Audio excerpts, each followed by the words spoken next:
아침 일라디오. 이미 예보된 대로 오늘 아침 날씨가 아주 쌀쌀합니다. 어제 저녁에 전국 여러 지역에 이미 올 가을 들어 첫 한파주의보가 내려졌는데요. 예년에도 이렇게 10월에 추운 날이 있었나 했더니 오히려 지난해 가을에는 하루 더 빠른 10월 16일에 첫 한파주의보가 발령됐었습니다. 이렇게 날씨는 추워졌는데 주로 기부를 받아서 운영하는 전국의 푸드뱅크나 무료급식소 상황이 여의치 않다고 합니다. 물가도 뛰고 생활이 팍팍해지면서 기부 손길이 줄었기 때문인데요. 잠시 추위가 오긴 했지만 그래도 아직은 마음이 풍성해야 할 계절인 가을이라는 사실 새삼 떠올려 봅니다. 10월 18일 화요일 오늘 아침 일라디오 출발합니다. 안녕하세요. 아나운서 이광엽입니다.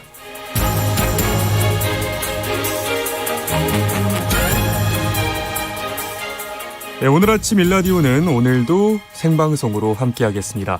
네, 방송에 참여하실 분들은 단문 50원, 장문 100원이 드는 유료 문자 샵 9730 이용하셔도 되고요. 유튜브에 KBS 일라디오 공식 채널 검색하시고 들어오시면 채팅창에 참여하실 수 있습니다. 그리고 콩 어플리케이션도 일라디오를 보이는 라디오로 함께하실 수 있습니다. 유익한 정보와 살아있는 이야기가 있습니다. KBS 오늘 아침 일라디오. 농수산 뉴스로 이어갑니다. 한국농어민신문 이진우 기자 연결합니다. 안녕하십니까? 네, 안녕하십니까?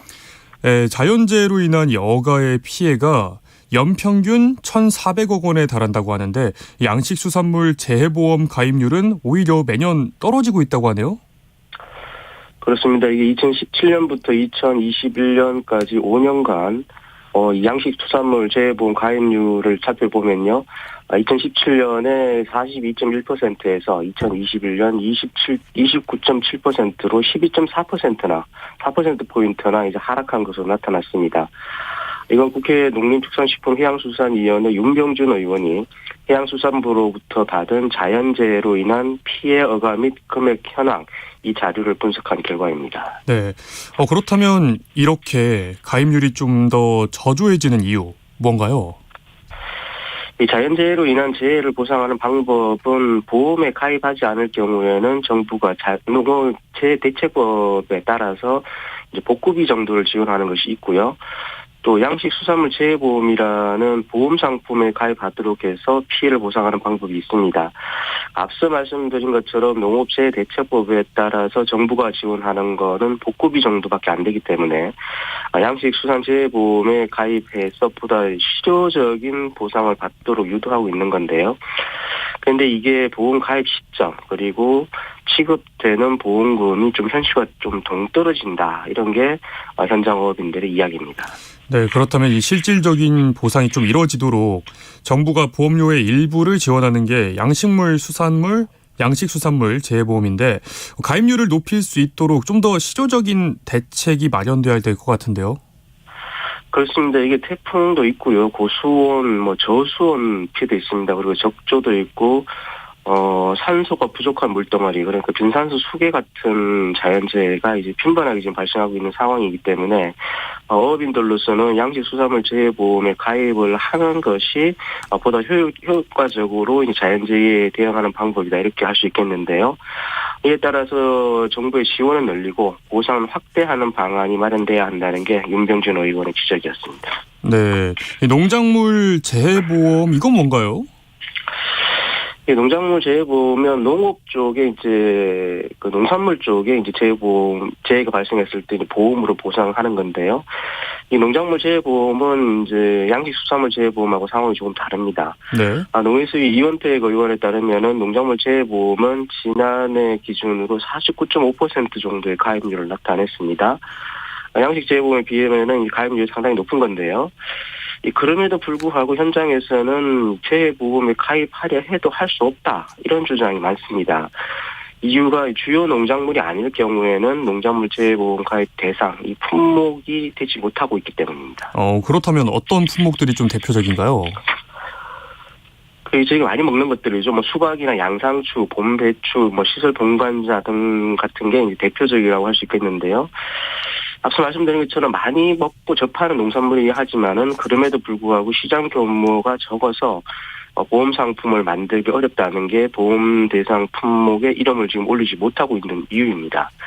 하지만 현장 농민들의 요구는 높은 상황인데요. 따라서 이런 소수 품목에 대해서도 보험 상품을 만들어서 농민들이 안심하고 농사 지을 수 있도록 해야 한다는 게 이현태 의원의 지적이기도 했습니다. 네. 이어서 국방부가 군 급식 조달 체계를 최저가 입찰 방식으로 전환하면서 이 농업계의 반대가 지금까지 이어지고 있다고 들었는데 실제로 납품액이 큰 폭으로 줄었다는 이 분석 나왔습니까? 그렇습니다. 올 4월에 국방부가 군급식 조달 체계를 변경을 하면서 수협에서 납품하는 군납 물량이 전년 대비 34%나 급감했다는 겁니다. 이 소식도 국감에서 이원태 의원이 제기를 한 건데요. 이 수협 중앙회로부터 받은 자료를 분석한 내용입니다. 올 4월부터 군급식 조달 방식이 변경이 되면서 작년 대비해서 올해 지금 현재 손실액만도 660억 원 정도가 될 것으로 추정이 되고요. 앞으로 완전히 이제 민간 시장의 최저가 조달 체계로 이제 전환이 되는 게 2025년인데 이때 정도가 되면 한 2천억 원 정도의 매출 감소가 예상된다 이렇게 주장을 했습니다. 결국은 군급식 조달 체계 변경에 대해서 좀 전면적으로 재검토를 해달라 이게 농업계의 요구인 것 같은데 국방부가 수의계약 방식의 군급식 납품 방식을 최저가 입찰 방식으로 전환하면서 수의계약 방식을 파기한 걸 두고 협정 위반이다 이런 지적이 나오고 있다면서요. 그렇습니다. 이건 윤병전 의원이 농업중앙위 국감에서 제기한 내용입니다. 수의계약 방식의 군급식 체계 이게 도입된 게 1970년인데요. 당시에 수협과 이제 농협, 축협 등과 이제 국방부가 맺은 군급식 품목 계획 생산 및 조달에 관한 협정이라는 게 있습니다. 여기에 근거한 건데, 네. 이 협정에서는 공급자가 임의로 납품 규격이나 경로, 수량 등을 변경해서 납품할 경우에 2회까지는 경고장을 주고요. 네. 3회 위반 시에 계약을 해지한다. 이렇게 지금 돼 있는 상황입니다. 네, 그렇다면 이 계약을 해지하는 규정이 마련돼 있는데 그런 경우가 아니라고 하더라도 일방적으로 좀 전환하기로 했다. 이런 주장인가요? 그렇습니다. 이런 규정에도 불구하고 수의계약 방식을 파기한 것은 이 협정 위반이다. 이런 지적이고요. 국방부의 계획에 따르면은 지금 현재 농수협이 축협 마찬가지입니다만은 수의계약 물량으로 납품할 수 있는 비중을 올해는 70%까지 하고요. 그리고 내년에 50 그리고 2024년에는 30%로 단계적으로 낮추다가 앞서 말씀드린 것처럼 2025년에는 전체를 경쟁 입찰로 전환한다는 건데 그래서 2025년이 되면 농수 축협할 것 없이 큰 위기가 될 것이다. 이런 우려가 제기되고 있는 상황입니다. 네, 농수협과의 이 수의계약을 통해서 급식용 농수산물을 납품받았던 이유가 있을 것 같은데요. 그렇습니다. 이게 농수 축협을 막론하고 접경 지역이나 군사 지역이 포함된 지역인 경우에는 이게 군사적 상황을 고려해서 개발 행위가 제한되면서 상대적으로 우리 지역 사회가 낙후될 수밖에 없었고요. 이에 따라서 이들 지역에서 이게 농어민 그리고 축산농민들이 생산하는 농수축산물을 구매하기를 사실 했던 건데 이게 일방적으로 민간이 참여하는 방식으로 경쟁 입찰로 돌리다 보니까 현재도 여전히 현장에서는 반발이 지금 큰 상황입니다. 네, 알겠습니다. 이어서 농산물을 1,000원에 팔면 농민 몫은 525원에 불과하다 이런 분석이 나왔네요. 그렇습니다. 언론에서 보통 농산물의 소비자 가격 상승에 대한 보도가 나오면은 농민들은 좀 돈을 많이 벌어서 좋겠다 이렇게 생각하시는 청취자분들 많으실 것 같은데요. 실제 농가 수치 가격과 소비자 가격 그리고 그 차액인 유통 비용을 부류별로 조사하기가 쉽지 않은 일이어서 사실 이와 관련된 보도는 사실 잘 이루어지는 경우가 거의 없었습니다. 그런데 네. 이번에 한국농수산식품유통공사 국감에서 어기구 의원이 농산물 유통 비용률을 분석한 자료를 내놓은 겁니다. 이게 한국농수산식품유통공사 자료를 분석한 결과를 보면요. 소비자가 지불한 가격을 100으로 봤을 때 농가가 농산물을 팔고 주최하는 가격의 비중이 52.5%이고요. 네. 유통 비용률이 47.5%이다. 이런 집계가 나온 겁니다. 네네. 특히 이제 양파 같은 경우는 2019년에는 11.3%, 2020년에는 18.3%로 농가 수치율을 나타낸 것으로 분석이 됐는데요. 그러니까 이때 당시에 소비자가 시장에서 양파 1,000원어치를 사면 2019년에는 농가가 113원을 그리고 네. 2020년에는 183원을 가져갔다. 이런 분석입니다. 예. 그렇다면 이게 유통 비용률이 계속 상승을 하고 있는 건가요? 그렇습니다. 연도별로 농산물 유통 비용률을 보면요. 2016년에 44.8%에서 2020년에는 47.5%로 꾸준히 증가를 했습니다. 그리고 이 유통 비용을 단계별로 분석한 결과에서 보면요. 소매 단계에서 28.2%로 가장 높았고요. 도매 단계가 10.8, 그리고 출하 단계에서 8.5% 정도 순으로 이렇게 나타났습니다. 네. 유통 단계를 줄여서 중간 비용을 줄이겠다는 게 이 정부의 농산물 유통 정책이고 또 그래서 매년 많은 비용을 들여서 개선을 하고 있는 걸로 알고 있는데 비용은 오히려 좀 늘어났네요. 그렇습니다. 사실 유통 단계 그리고 중간 비용을 줄이는 일이 쉽지 않은 일이고요. 특히 유통 부분을 취재했었던 제 경험을 전해드리면 이렇습니다. 이게 유통 단계에서 가장 수익이 날 때 이게 소비자 가격이 폭등한 때라고 보시는 경향이 있으실 텐데요. 이렇게 소비자 가격이 폭등한 때는 유통 이익이 높아지는 시기가 아니고요. 네네. 오히려 가격이 하락하는 국면이 유통 이익이 늘어나는 그런 시기입니다. 이 산지 가격이 하락을 하더라도 이게 곧바로 소비자 가격 하락으로 이어지지는 않기 때문입니다. 그럼 이 최근에 쌀값 하락도 비슷하다고 볼 수 있는 건가요? 그렇습니다. 이게 얼마 전까지만 해도 이제 산지 쌀값이 40여 년 만에 최대폭으로 하락했다 이런 보도가 지속적으로 나왔었는데요. 이런 보도글의 댓글로 가장 많이 달린 내용이 쌀값은 폭락했다고 하는데 왜 소비자 가격은 떨어지지 않느냐 하는 내용이었습니다. 네네. 네, 앞서 말씀드린 내용을 반증한 것이 아닐까 싶고요. 그래서 이게 풍년이 들면 값이 폭락해서 힘들고 또 흉년이 들어서 값이 올라도 힘들다는 이런 말. 이게 농촌 사회에서는 진리처럼 지금 회자되고 또 고착화되어 가는 것 같아서 안타까운 마음입니다. 네, 그렇네요. 다음은요. 이 해양수산부가 수산자원 정책혁신 현장 발굴단을 운영하기로 했다는 소식인데 이건 어떤 내용인가요? 어업인들의 참여를 중심으로 해서 거먹이나 금지체장, 그러니까 고기를 잡지 못하는 기관이 있고요. 또 그리고 일정 크기 이하는 잡지 못하도록 하는 게 이제 거먹이 금지체장입니다. 그리고 총 허용 어획량 제도라는 게 있는데 이거는 일정 물량을 정해서 그 이상을 잡지 못하도록 하는 그런 이제 제도인데요. 네.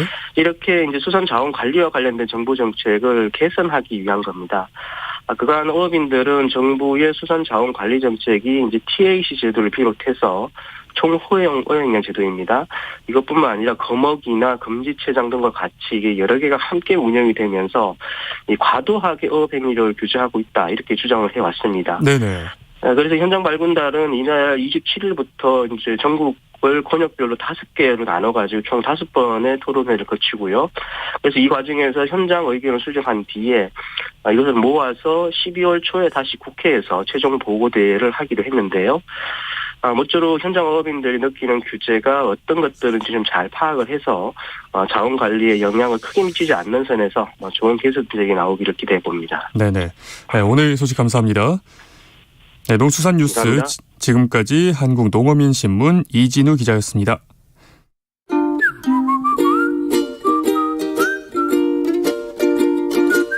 오늘 아침 1라디오 강승화 아나운서의 진행으로 듣고 계십니다.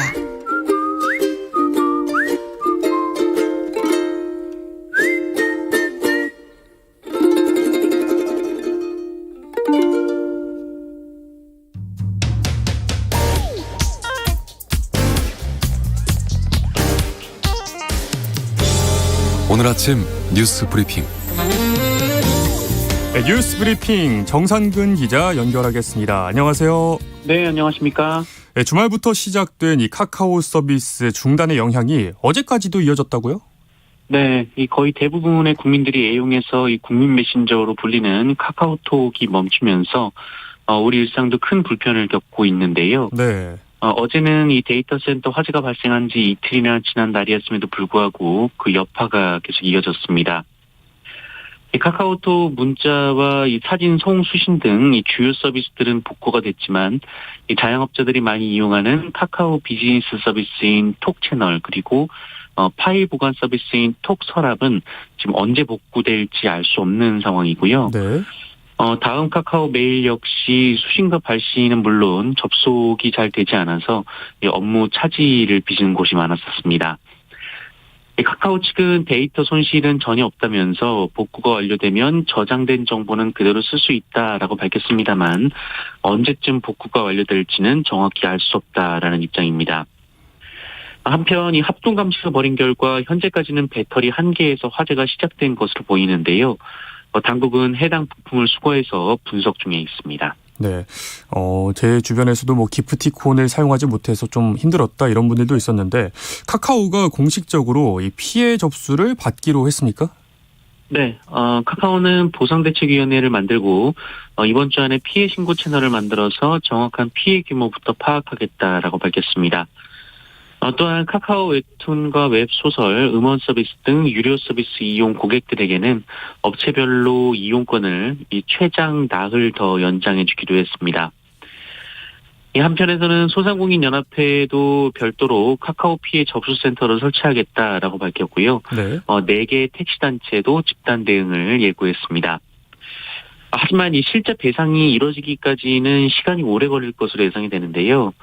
카카오 이용자만 4,700만 명에 달하는 데다가 네. 또 서비스를 문어발식으로 확장하면서 피해 규모를 측정하는 것부터가 쉽지 않기 때문입니다. 또 배상 규모를 정한다고 하더라도 이 화재가 난 건물을 책임지고 있는 SK CNC와의 이 책임 소재를 가리는 것도 시간이 꽤나 걸릴 것으로 예상이 되고 있습니다. 네. 정치권에서는 이 김범수 카카오 의장을 국정감사 증인으로 채택했네요. 네, 국회가 어제 여야 합의로 이 김범수 카카오 의장 등을 국정감사 증인으로 부르기로 했습니다. 뿐만 아니라 이혜진 네이버 글로벌 투자 책임자 그리고 최태원 SK 회장도 오는 24일 이 과방위 종합 국감대에 증인으로 부르는 데 합의를 했습니다. 네. 또한 여야는 이 재발 방지를 위한 법 개정에도 나섰습니다. 이 민주당은 방송통신 재난관리 기본계획을 수립할 때 이 카카오와 네이버 같은 부가통신 사업자도 포함시키는 개정안을 발의했고요. 국민의힘도 내일 당정협의에서 비슷한 내용의 개정안을 논의하기로 했습니다. 하지만 이 같은 법안은 2년 전 20대 국회 때도 논의된 바 있었는데 이 당시에는 과도한 규제라는 그 인터넷 업체들의 반발에 제동이 걸린 바가 있었습니다. 한편 윤석열 대통령은 민간기업에서 운영하는 망이지만 이 국민들 입장에선 국가 기반 통신망과 다름이 없다면서 규제를 예고하기도 했습니다. 네네. 이어서 정치권 소식도 알아보겠습니다. 먼저 윤석열 대통령의 관저 입주가 계속 미뤄지고 있군요. 네, 취임과 동시에 대통령 집무실을 청와대에서 용산 국방부 청사로 옮긴 윤석열 대통령은 이 취임한 지 5개월이 지나도록 서울 서초동 사저에서 용산까지 출퇴근을 하고 있는 중입니다. 원래는 용산에 소재한 외교부 장관 공간을 개조해서 대통령 관저로 사용하기로 했고 리모델링 공사까지 마친 상황이지만 이 경호와 보안 시설을 추가로 정비하고 있다면서 입주가 미뤄지고 있습니다. 네. 이 대통령실은 가구 같은 큰 세간살이는 상당히 채워졌고 이삿짐은 서초동 사저에서 조금씩 옮기는 중이라고 밝혔는데요. 윤석열 대통령은 중요한 문제가 아니라면서 차차 이사를 준비해야 한다라는 입장을 밝혔습니다. 한편 이재명 민주당 대표와의 연루 의혹을 받고 있는 쌍방울 그룹에 대한 검찰의 강제 수사가 이어지고 있습니다. 이 검찰은 쌍방울 그룹이 지난 2019년 대북 사업 당시 이 수십억 원 규모의 달러를 신고 없이 이 중국으로 몰래 빼낸 정황을 포착하고 어제 쌍방울 본사와 그 계열사들을 압수수색을 했는데요. 네. 검찰은 그 돈이 결국 북한으로 들어갔는지 또 그 대가로 쌍방울이 어떤 이익을 받았었는지 조사를 하고 있다고 합니다. 네, 그리고 20대 소녀 가장의 이 산재 사망 사고 참 안타까운 사고였는데 여기에 대해서 SPC가 공식 사과를 했다고요? 네, 지난 토요일 이 평택의 SPC 계열 제빵 공장에서 이 모친과 미성년자 동생을 부양하던 20대 소녀 가장이 숨지는 안타까운 사고가 발생을 했었는데요. 이 사건이 발생한 지 이틀 만인 어제 SPC가 회장 명의의 사과문을 발표했습니다. 네. 이 SPC는 사고 발생 하루 뒤에는 이 별다른 사고 없이 이 파리바게뜨가 해외에 진출했다라는 홍보 자료만 배포해서 논란이 일으키기도 했는데요. SPC는 사과문을 통해 작업 환경 개선, 시설 투자 등 재발 방지를 위해 모든 힘을 기울이겠다라고 밝혔습니다. 하지만 SPC 근무 환경에 대한 논란은 이어지고 있는데요. 네. 이 사고 경위를 조사 중인 고용노동부는 그 해당 반죽 기계의 안전 장치가 제대로 작동하지 않은 사실을 확인했고요. 또 공장 내부 직원들이 이 고인이 맡았던 배합 작업은 무거운 원료를 옮길 일이 많아서 경험이 많은 남성 직원들이 해왔었다, 이렇게 증언을 했다고 합니다. 또 사고 이후 SPC는 일부 기계를 통해 계속 작업을 하다가 고용노동부가 작업을 전면 중단시키기도 했었습니다. 네. 그리고 이 고인이 숨진 공장에서 이 불과 8일 전 한 노동자가 기계에 손이 끼는 사고를 당한 사실이 확인됐는데요. 이 부품을 해제해서 손을 빼기까지 20분이나 걸렸음에도 이 관리자는 이분을 병원에 데려가지 않고 그 자리에 세워놓고 혼을 냈다라고 전해지고 있습니다. 심지어 정식 직원이 아니라 이 3개월짜리 파견직이라는 이유로 알아서 혼자 병원에 가라라는 식으로 말을 했다고 하는데요. 이렇게 해당 노동자가 주장을 하기도 했습니다. 네네. 다음 소식 알아보겠습니다. 한강 하류에서 발견된 이 목선을 제대로 된 보고도 없이 부순 군 중대장이 입건이 됐다네요. 네, 지난 7월 한강 하류인 경기도 김포 전방 경계부대 소초인 근처에서 이 빈 목선이 정박된 채 발견된 일이 있었다고 어제 KBS가 보도했습니다. 이 목선은 북한 선박일 가능성이 있었다라고 하는데요. 이 2-3명 정도가 타는 크기였고 뒤집힌 채 발견됐다라고 합니다. 네. 그런데 소초장 보고를 받은 중대장이 이 목선을 부수라라는 취지의 지시를 했다고 합니다. 윗선에 보고하는 시기를 놓쳤고 이후 이런 지시를 내린 것으로 보이는데요. 우리 측 선박이 아닌 목선이 전방 경계부대 인근까지 내려와서 무태서 발견된 것 자체로 이 경계 태만으로 지적될 수 있는 일인데요. 당장 정부가 CCTV를 확인해 본 결과 이 목선에서 사람이 내리는 모습이 촬영되지는 않았던 것을 확인을 했습니다만 이미 이 탔던 사람들이 내리고 목선만 떠내려왔을 가능성도 배제할 수 없는 상황입니다. 네네. 이 사실관계를 확인한 군 경찰은 제대로 된 보고 없이 목선 파괴를 지시한 중대장을 지난주 직무유기 혐의로 입건하고 이 목선 관련 대공 혐의점이 있는지 수사 중에 있습니다. 해당 중대장은 조사 과정에서 이 사람이 탈 수 있는 목선이 아니라고 판단해서 그런 지시를 내렸다고 진술했다고 합니다. 네. 이어서 여성 탈의실을 불법 촬영하다가 적발된 의대생이 의대 실습에 그대로 참여를 하고 있었다고요? 네, 넉 달 전 한 의대생이 탈의실에 카메라를 설치해서 불법 촬영을 하다가 적발된 일이 있었습니다. 본인도 혐의를 인정했었는데요. 그런데 이 범행으로 입건이 된 후에도 이 해당 의대생이 이 피해 학생들과 같은 공간에서 2달 넘게 수업을 들었다라고 하고요. 3주 동안에 산부인과 실습도 했다고 KBS가 보도했습니다. 네. 이 외래 진료는 물론이고 수술 참관까지 이 매일 10여 명의 여성 환자들과 근거리에서 접촉했다라고 하는데요. 이 참관은 환자 동의하에 이루어지지만 이 불법 참관은 이 환자 동의하에 이루어지지만 이 불법 촬영 피의자가 들어온다는 사실은 고지가 되지 않았다라고 하고요. 네. 아주대 측은 피의자가 누군지 경찰이 알려주지 않아서 방법이 없었다라고 해명을 했습니다. 실제로 이 경찰은 개인정보 등을 이유로 이 신원을 알리지 않았다라고 합니다. 하지만 이 피의자에 대한 소문이 학내에서 돌고 논란이 커지자 그제야 대학 측은 자체 조사를 벌였다고 하고요. 이달 초 이 피의자를 수업에서 배제한 상황이라고 합니다. 네네. 이어서 라면이 출시된 지 60년이 지났네요. 그런데 여전히 우리 국민들 일주일에 한 번 이상은 라면을 먹고 있다면서요. 네. 한국농수산식품유통공사의 온라인 설문조사 결과 한국인은 라면을 일주일에 평균 1.7회 먹고 있는 것으로 확인됐습니다. 이 성별로 보면 남성이 1.8회, 여성이 1.5회였고요. 연령별로 세분화하면 남성은 20대와 50대가 각각 2회로 가장 높았고 40대는 1.6회로 가장 낮았습니다. 여성은 30대와 40대가 각각 1.6회로 가장 빈도가 높았고요. 60대가 1.3회로 가장 낮았습니다. 네. 이 라면 취식 시점을 묻는 질문에는 점심이 58.2%로 가장 많았고요. 저녁이 43.2%였는데 아침도 10.8%가 나왔습니다. 이 선호하는 브랜드는 농심의 신라면이 1위, 또 2위는 오뚜기의 진라면, 그리고 이어서 짜파게티와 팔도, 육개장 사발면 순이었습니다. 그리고 라면 수출이 최근 급성장하고 있다고 하는데요. 지난해 6억 7천만 달러를 수출하면서 전년보다 11.7%나 늘었다라고 합니다. 네. 그 영하 기생충의 영향으로 이 한국 라면에 관심이 커졌고 또 매운맛에 도전하는 외국인들의 영상이 일종의 놀이 문화가 됐기 때문이라고 하는데요. 물론 중국과 미국, 일본 수출 비중이 절반에 가깝지만 이 남태평양, 아메리칸 사모아 그리고 아프리카의 모리셔스 등으로도 억대 이상의 수출이 이루어지고 있다라고 합니다. 네네. 그리고 BTS 방탄소년단의 맏형이죠. 진이 군 입대를 결정했네요. 네, 그룹 방탄소년단의 군 입대가 사회적 논의로 이어졌었는데요. 일단 이 논쟁은 일단락이 됐습니다. BTS의 맏형 진을 시작으로 이 멤버들이 각자의 순서대로 입대를 하겠다고 어제 전격적으로 발표를 했기 때문입니다. 특히 1992년생으로 만 30세인 진은 2020년 개정된 병역법에 따라 문체부 장관의 입영 연기 추천을 받고 올해 말까지 입대가 연기된 상태였습니다만 네. 입영 연기를 취소하고 입영 통지서가 나오는 대로 현역으로 입대하기로 했습니다. 네. 또 그런가 하면 남성 K-팝 그룹이 또 BTS에 이어서 빌보드 차트 정상에 올랐다고요?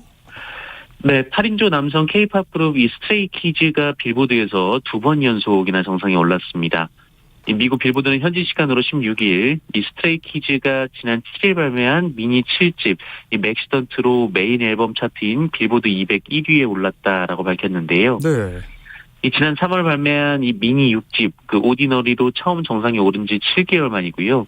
역대 K-팝 가수 중 해당 차트에서 2회 이상 1위를 기록한 것은 방탄소년단에 이어 두 번째입니다. 또 지난 2019년 슈퍼엠의 데뷔 앨범 슈퍼원과 또 지난달 이 블랙핑크의 정규 2집 봄핑크가 각각 한 차례 또 빌보드 1위를 차지한 적이 있었습니다. 이 스트레이키즈는 지난 2018년 이 JYP 엔터테인먼트에서 데뷔를 했는데요. 이 JYP 박진영 프로듀서가 이 7년차 연습생이던 방찬 씨에게 전권을 부여해서 제작한 그룹입니다. 네. 지난 2017년 한 케이블 채널의 리얼리티 프로그램을 통해 제작 과정이 공개된 바 있습니다. 네, 끝으로 코로나19 상황 알아볼까요? 네, 어제 코로나19 신규 확진자 수는 11,040명이었습니다. 이 주말 검사 건수 감소 영향으로 전날과 비교하면 10,000여 명 정도 줄었습니다만 지난주와 비교하면 2,000여 명 정도가 늘었습니다. 지난 목요일부터 지난주와 비교해 확진자 수가 계속 증가하고 있는 추세입니다. 정부 당국은 어제 이탈리아, 독일, 프랑스 등 접종률이 상당한 국가에서도 이 유행 증가 추세가 나타난다는 점을 근거로 우리나라에서도 12월 초에 본격적인 재유행이 발생할 가능성이 있다라고 봤습니다. 그러면서 12월 초에 면역력이 저하될 수 있는 고위험층은 이 백신 접종이 필요하다라고 밝히기도 했습니다. 네, 지금까지 정상근 기자였습니다. 고맙습니다. 고맙습니다.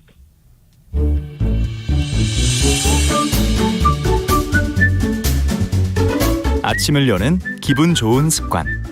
KBS 오늘 아침 1라디오.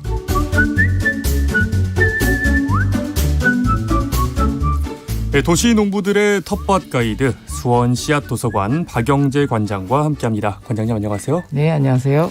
네, 오늘 이 텃밭과 관련해서 궁금한 점이 있으시면요. 단문은 50원, 장문은 100원이 드는 유료 문자 샵 9730으로 바로 문자 보내주시기 바랍니다. 자세하게 답변 드리도록 하겠습니다. 관장님 오시는데 좀 춥진 않으셨나요? 네, 좀 많이 추워졌네요. 네, 이번 주에 좀 많이 추워졌습니다. 네, 일기예보를 보니까 이번 주에 그 내륙 지방에는 첫서리와 얼음이 올 정도로 좀 예보되어 있는데요. 농사 짓는 분들뿐만 아니라 텃밭 가꾸는 분들도 좀 주의를 기울이셔야 할 시기입니다. 네네. 추워진 날씨가 이제 좀 계속 앞으로 이어지는 건 아니겠지만 겨울이 오기 전에 잠깐의 이런 추위에는 좀 보통 어떻게 준비하는 게 좀 좋을까요? 잠깐 지나가는 이런 이제 한파에는 밭작물 일황과 고랑에 좀 물을 충분히 줘서 낮 동안 비축한 열로 추위를 견딜 수 있도록 할 필요가 있습니다. 네. 주말부터는 다시 또 평년 기온으로 이렇게 회복된다고 하니까요. 배추를 묶어준다든지 하는 작업은 아직 하지 않으셔도 될 것 같습니다. 네네. 그리고 지난 한글날 연휴에 도시농업지원법 관련 방송을 하신 뒤에 뜻깊은 전화를 또 받으셨다고요? 네, 그날 이 프로그램을 듣고 명동성당에서 무료급식소를 운영하시는 관계자분께서 전화가 왔는데요. 네. 무료급식소에 공터가 좀 넓게 있어서 텃밭을 하고 싶은데 지금 이 시기에 준비해야 될 것이 뭔지 물어보시더라고요. 네네네.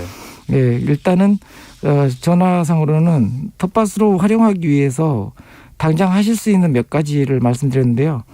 조만간 한번 찾아가서 자세하게 도와드리려고 합니다. 네. 함께 텃밭을 잘 만들어서 앞으로 무료급식소에서 활용할 채소들을 이곳에서 많이 생산할 수 있었으면 좋겠어요. 정말 관장님이 그곳에 큰 도움이 되지 않을까 싶습니다. 아마 이곳처럼 공터가 있고 또 집이나 직장 근처에 활용할 수 있는 이 자투리 땅이 있는 분들 중에도 텃밭을 가꾸고 싶다 이런 분들 많을 것 같은데 이런 경우에 좀 어떤 것부터 하면 좋을지 좀 설명해 주실 수 있나요? 네. 무료급식소 공터에 대해서도 거의 좀 이런 그 고민의 내용들을 좀 말씀을 드렸는데요. 기존에 밭으로 쓰지 않고 모래가 많은 땅이라고 하시더라고요. 네. 아마 이제 차도 주차했고 뭐 이런 땅이었을 것 같아요. 그래서 일단 모래 땅에 거름기가 하나도 없고 그리고 그래서 이제 성당과 가로수에서 나온 낙엽 같은 경우를 네.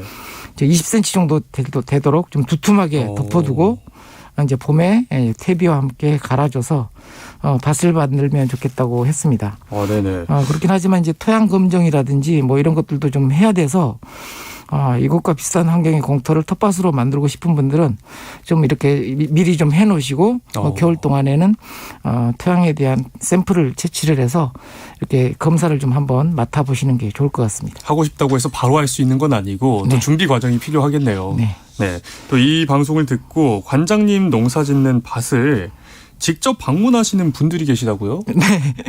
오늘 아침 일라디오 청취자분들 중에서 문자나 이제 인터넷으로 이렇게 질문을 하지 못하시는 분들이 많더라고요. 이런 분들이 이제 간혹 전화를 하거나 이렇게 또 밭에 찾아오셔서 이렇게 둘러보고 가시는 분들도 네. 있습니다. 그중에 한 분은 서울에서 떡집을 운영하시는 분인데 고생한다면서 밭으로 떡을 해가지고 오셨어요. 예. 참 정감 어린 만남을 갖기도 했는데요. 사실 농사를 오래 짓게 되면 당연하게 여기는 것도 초보자분들한테는 굉장히 어려운 문제가 되거든요. 네네. 그래도 저도 이제 오랫동안 짓다 보니까 관행적으로 이렇게 질문을 하는데 초보자 시절을 자꾸 잊어버려요. 그래서 이 시간을 통해서 여러 분들이 이렇게 청취자분들이 질문해 오신 게 저한테는 이런 방송 내용을 만드는 데도 굉장히 도움이 됩니다. 그렇겠네요. 또 과거 생각도 하면서. 네. 네. 그러면 오늘은 어떤 얘기 좀 나눠볼까요? 한 해 농사를 마무리하는 시기로 한 해 농사를 평가해 볼까 합니다. 그럼 평가하려면 평가 사항이 있어야 될 텐데 첫 번째로 평가 사항 어떤 건가요? 밭에 심은 작물 중에서 어떤 채소를 집에서 가장 많이 소비를 했고 또 너무 많이 심거나 또 먹지 않아서 낭비한 채소가 무엇인지 좀 평가해 봐야 됩니다. 토마토처럼 바로 먹을 수 있는 작물들은 집에서 잘 소비되지만 또 다듬고 조리해야 하는 작물들은 밭에서 방치되기도 하거든요. 네. 그래서 내년에 심을 작물을 결정할 때 이런 평가가 도움이 됩니다. 그렇네요. 이게 뭐 오답 노트처럼 많이 먹은 거, 네, 적게 먹은 그렇죠. 걸 분석을 해서 이걸 계획을 세우는 거네요. 다음 평가 사항은요? 어떤 채소 농사가 실패했고 그 이유가 무엇인지를 좀 평가해 봐야 되는데요. 병충해 때문인지 아니면 성장 조건을 잘 맞춰주지 못한 거름이나 솎아주기, 순지르기 등의 문제인지를 잘 평가해야 겨울 동안 또 공부해서 다음에 더 나은 농사를 지을 수가 있습니다. 실패한 농사의 원인을 평가해보자. 그 다음은 뭘까요? 농사 작업 중에 가장 시간이 많이 소요된 작업이 무엇인지 그리고 또 내년을 위해서 수정할 수 있는 작업은 또 무엇인지도 이제 평가를 해봐야 되는데요. 풀을 매는 시간이 너무 많았다면 이른 봄에 작물 주변을 덮어줄 낙엽이나 볏짚과 같은 멀칭 재료를 겨울 동안에 미리 준비해 둘 수가 있습니다. 이어서 또 올해 심었던 작물의 배치 장소를 좀 평가해 볼 필요도 있고요. 네. 다르게 배치할 것인지를 좀 평가해 봐야 합니다. 옆에 심었던 작물과의 관계도 같이 고민을 하게 되는데요. 다음에 심을 작물을 설계해 볼 수도 있습니다. 또 함께 심으면 좋을 동반 작물과 올해 심었던 자리에 내년에 또 무엇을 바꿔 심어야 하는지도 텃밭 설계에 반영할 수 있습니다. 네. 서로 다른 작물끼리 이로운 효과를 주는 것이 이제 동반 작물이고요. 올해 심었던 작물이 무엇인지에 따라서 다음에 그 자리에 심을 작물을 결정하는 것을 흔히 이제 돌려짓기, 윤작이라고 해서 땅을 살리는 농사법이 됩니다. 혹시 이 동반 작물이라고 하면 어떤 것들이 있는지도 좀 알려주실 수 있나요? 동반 작물이라면 토마토하고 바질이 될 거고요. 예. 네, 그다음에 고추하고 열무라든지 얼갈이. 이게 이제 동반 작물이 될 수 있죠. 예, 알겠습니다. 그런가 하면 이 코로나 때문에 지역 농민들이나 또 도시 농부들을 위한 행사들이 좀 그동안 주춤했었는데 올 가을에는 행사 소식도 조금씩 늘어나고 있네요. 네, 10월이 이제 축제 계절이잖아요. 네네. 지난 주말에는 수원에서도 그린 농업 한마당이라고 해서 지역의 농민들과 도시 농부들이 모이는 행사가 있었습니다. 정말 3년 만에 제대로 얼굴을 볼 수 있는 행사였는데요. 네네. 농산물 장터도 열고 그다음에 가족들이 참여할 수 있는 다양한 농업 관련 체험 프로그램도 진행을 했습니다. 네. 그리고 또 이제 앞으로 또 10월 27일부터 4일 동안 수원 컨벤션 센터에서도 2020년 대한민국 농업 박람회가 열립니다. 네네. 이 행사에도 저도 이제 참여를 해서 토종 씨앗도 나눔하고 작물 병해충 관련 상담도 진행을 합니다. 네네. 농업과 관련해서 좀 다양한 정보를 얻고 싶으신 분들은 모처럼 열리는 농업 박람회에 좀 참석하시면 좋겠습니다. 네. 지금 인터넷에서 미리 이렇게 사전 예약을 받고 있더라고요. 네네. 많은 분들이 또 관심을 갖고요. 이런 농업 관련 행사에도 좀 적극적으로 참여하시면 좋을 것 같습니다. 청취자 질문도 같이 좀 알아보겠습니다. 먼저 5056번 쓰시는 분께서 서리태가 알이 안 차는 이유가 궁금하다고 하셨는데요. 이 이유 어떤 것 때문인가요? 콩농사 하시는 분들이 되게 이제 어려워하시는 게 이렇게 해서 알이 안 차거나 이런 것을 원인을 잘 파악을 못 하시더라고요. 그 이유가 뭐냐면 콩농사는 당연히 이제 거름을 안 해야 되는 농사라고 생각을 하시기 때문이에요. 근데 콩농사도 콩꽃이 필 무렵에는 웃거름을 따로 해야 되거든요. 웃거름을. 네. 근데 이제 그 웃거름을 놓치게 되면 이렇게 좀 알이 안 차게 되고요. 그리고 또 요즘에 이제 또 노린재라고 해서 노린재가 또 알이 차오를 때쯤 이렇게 빨아먹거든요. 그래서 그런 이제 병해충 방제라든지 이런 거 두 가지만 신경 쓰시면 좀 알이 좀 차는 그 콩 수확을 할 수가 있고요. 그리고 또 서리태는 워낙 또 늦게 알이 차는 작물이에요. 서리가 내린 다음에 수확한다고 해서 서리태잖아요. 네네네. 그러니까 아직은 좀 밑에서부터 차오르는 것들을 좀 지켜보시기 바라겠습니다. 조금 더 지켜보시면서 평소에 거름도 좀 잘하고 노린재도 조심하고 필요할 것 같습니다. 0961번 쓰시는 분께서 마늘 심고 비닐 덮고 나중에 싹 나면 구멍을 뚫어주려고 하는데 괜찮나요? 이 햇빛이 잘 안 드는 곳에 심었는데 그래서 잘 안 되더라고요 라고 하셨는데요. 네. 일단 그 마늘이나 이런 작물들은 햇빛이 가장 많이 필요한 작물에 속합니다. 네네. 장소를 한번 옮겨보시면 좋을 것 같고요. 비닐을 덮을 때 투명 비닐을 덮으셔야 합니다. 투명 비닐이요? 네, 그래야 이제 싹이 나온 것을 볼 수가 있죠. 네, 그래서 보통은 이제 심어지지 않은 줄은 까맣고 심은 줄은 이렇게 하얀 투명 비닐이 있는 그런 이제 비닐을 선택하셔서 하시게 되는데요. 그렇게 해야 이제 싹이 나온 것을 골라서 이렇게 구멍을 뚫어줄 수가 있습니다. 네네. 텃밭 가이드 지금까지 수원 씨앗도서관 박영재 관장과 함께했습니다. 고맙습니다. 네, 감사합니다. 네, 날씨 알아보겠습니다. 이 시각 현재 중부 내륙 일부 지역과 강원 북부 동해안, 전북 내륙, 그리고 경상 내륙에 한파특보가 발표된 상황입니다. 모레 목요일까지 아침 기온은 전국 대부분 지역에서 5도 내외가 되겠고 바람도 강하게 불겠습니다. 오늘과 내일 낮 기온은요, 전국 대부분 지역에서 15도 내외로 평년보다 낮겠고, 낮과 밤의 기온차도 15도 내외로 매우 크다고 하니까요, 기온 변화에 건강 관리 잘 하셔야겠습니다. 오늘 낮 최고 기온은 13도에서 19도가 되겠습니다. 오늘 순서는 여기까지입니다. 오늘도 건강한 하루 보내시기 바랍니다. 오늘 아침 일라디오 지금까지 아나운서 이광엽이었습니다. 고맙습니다.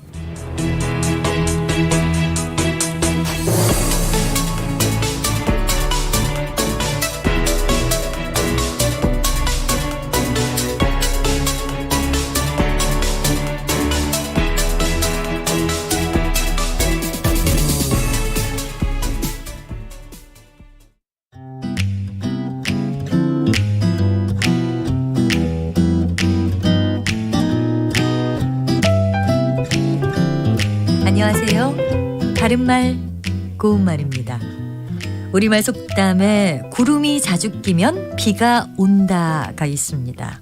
구름의 움직임에 따라서 날씨가 굳거나 화창해지는 조짐을 알 수 있다는 뜻으로 일정한 징조가 있으면 그에 따르는 결과가 있기 마련임을 비유적으로 이르는 말입니다. 구름을 뜻하는 한자인 운자 앞에 색깔을 나타내는 한자가 붙어서 된 표현들이 있는데요. 기본적으로 그 색깔을 띤 구름이라는 뜻이지만 또 비유적으로 쓰이는 경우도 있습니다. 먼저 풀을 청자가 붙은 청운은 높은 지위나 벼슬을 이르는 말인데요. 청운의 뜻을 두고 학업에 열중한다라고 하면 높은 지위나 벼슬에 오르겠다는 뜻을 갖고 열심히 공부한다는 의미입니다. 관용 표현인 청운의 꿈 역시 입신 출세하려는 꿈을 뜻하기도 합니다. 또 거물 흑자를 쓰는